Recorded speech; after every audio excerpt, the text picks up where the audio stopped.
I got good news about the next 3 commandments I'm getting ready to share with you. The final 3, actually, I'm getting ready to share with you. They are all part of one process. And what that means is we're going to breeze through the final 3.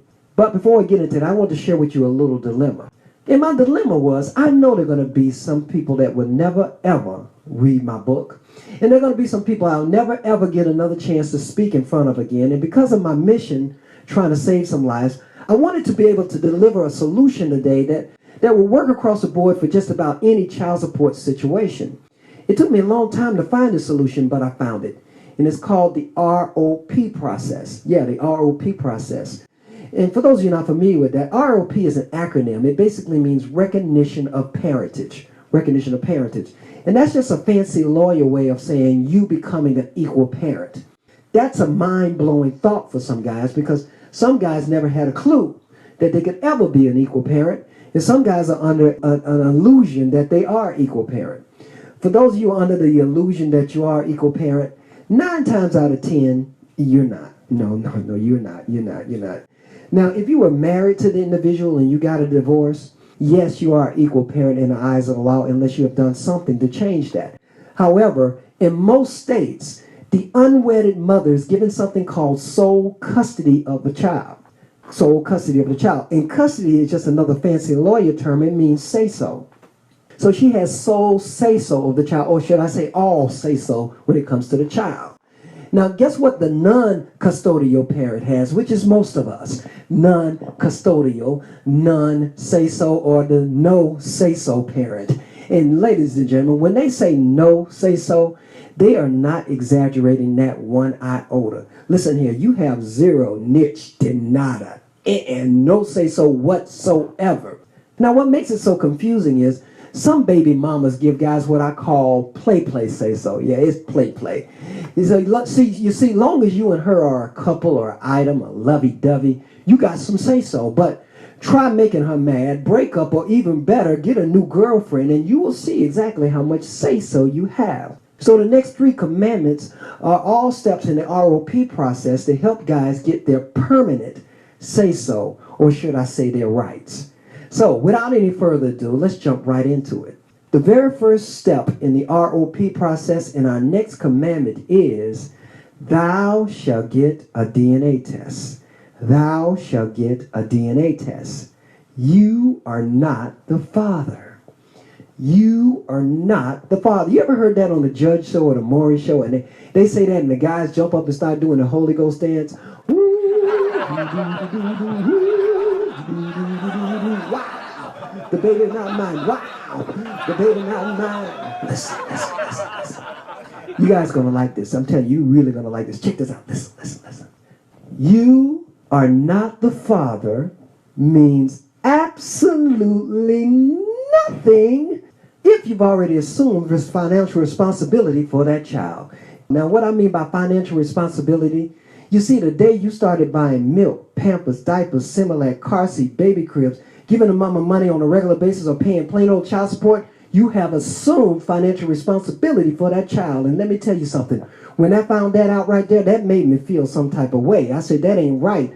That ain't fair. That's some kind of bait and switch scam thing, because after all, the guy never 100% know that the baby is or not. You've heard the term mama baby, daddy's maybe. There's always a doubt in the back of his mind. And most guys want to go out and get a DNA test, but they simply ain't in no hurry to go spend that money unless it's an emergency. Now, if it's an emergency, let me tell you something. You might run out a little faster to go get that test. Like if you and the mother both got brown eyes and the baby born with piercing blue eyes, well, let me tell you something, gentlemen. You might run out a little faster to go get that test. Or you and the mother both got long, flowing, blonde hair and the baby born with black nappy hair. Well, let me tell you something. You will run out a little faster to go get that test. But in most cases, guys simply ain't in no hurry to get that test. And that right there gets a lot of guys in a lot of trouble. I saw a guy on YouTube. He had to go to jail for 6 months, and he had to pay $30,000 for a child that he proved was not his. He had the DNA test and everything. But because he had already assumed financial responsibility for that child, that brother had to go and that brother had to pay. But as I said, that right there made me feel some type of way.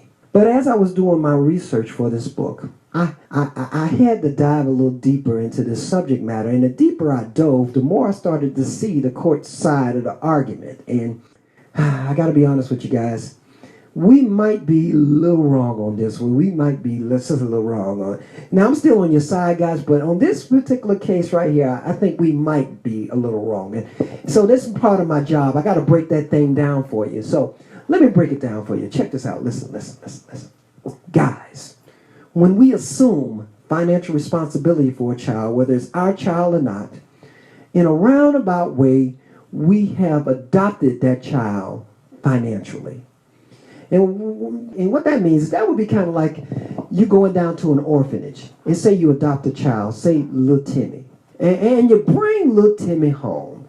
And for 4 long years, you love, you nurture, you're taking care of little Timmy like he's one of your very own flesh and blood little chillins. I mean, you're doing everything for little Timmy.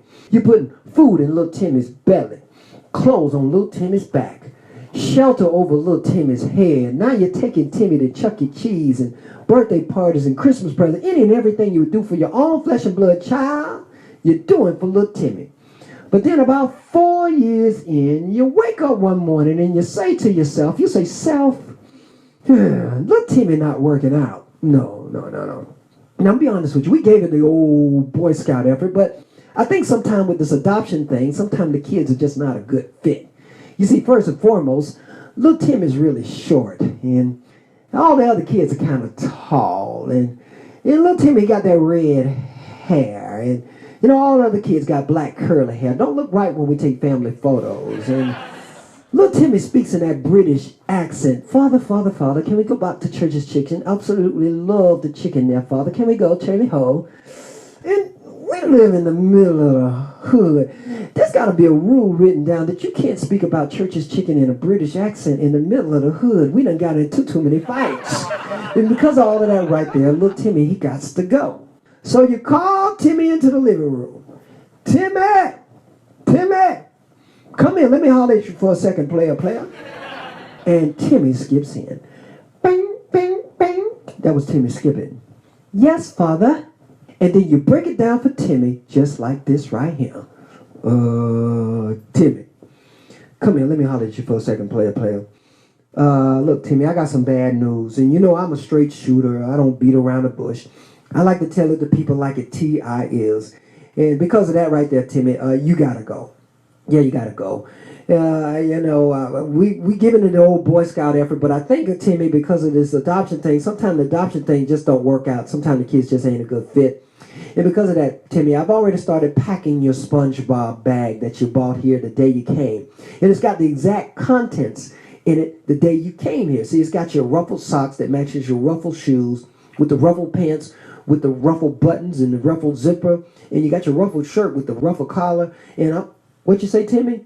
Why you gotta go? Oh, Timmy, that's simple. See, first and foremost, Timmy, you're really short, and all the other kids are kind of tall, and Timmy, you got that red hair, and all the other kids got black curly hair. Timmy, don't look right when we take family photos, and Timmy, you speak in that British accent. Yes, Father. Can we go back to Church's Chicken? I absolutely love the chicken there, Father. It's absolutely scrumptious. And Timmy, we're in the middle of the hood. There's got to be a rule written down somewhere that you can't talk about Church's Chicken in a British accent in the middle of the hood. We done got into too many fights. Because of all that right there, Timmy, that's why you got to go. Now, as I said, I got your SpongeBob bag packed. Also, I was looking at the news. They say it's going to be in the low 30s tonight, upper 20s. If you're going to be walking over there by the river, I'm going to put a little sweater in your suitcase here because I think that might help you out. Timmy, why are you standing in the corner crying? Turn around. Listen, you're going to miss something, man. You got to stop. Man up. Stop that crying. Now, look, I told you it's going to be cold tonight. Gee whiz. All right, and Timmy, also, I'm packing you a little lunch. Yeah, I'm giving you a couple hot dogs, tuna fish sandwich, a few PDJs. Yeah, I'll give you about 3 or 4 peanut butter jelly. He loved them peanut butter jelly. He'd eat 10 of them things if I let him eat them. I mean, I might put a few more of those peanut butter jelly. Timmy, why are you grabbing my leg? Timmy, gee whiz. All right, let's just wrap this on up. Here, Timmy, here's your SpongeBob bag, and here's your sweater. You might want to put that on, partner. It's going to be cold tonight, and here's your little lunch that I packed with you. Here, Timmy, let me get this door for you real quick.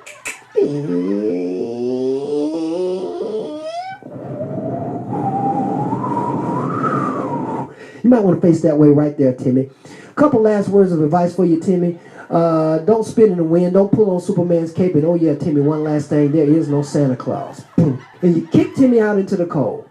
Now, what you think they do to a guy that did a child like that in real life? That's right. They would take him and put him up under the jail. And guess what? As far in the eyes of the courts, you would be that guy. You see, as far as they're concerned, any man that stops financial responsibility for a child, to them, that's like putting the kid out in the cold. And gentlemen, that's why they deal with you so harshly.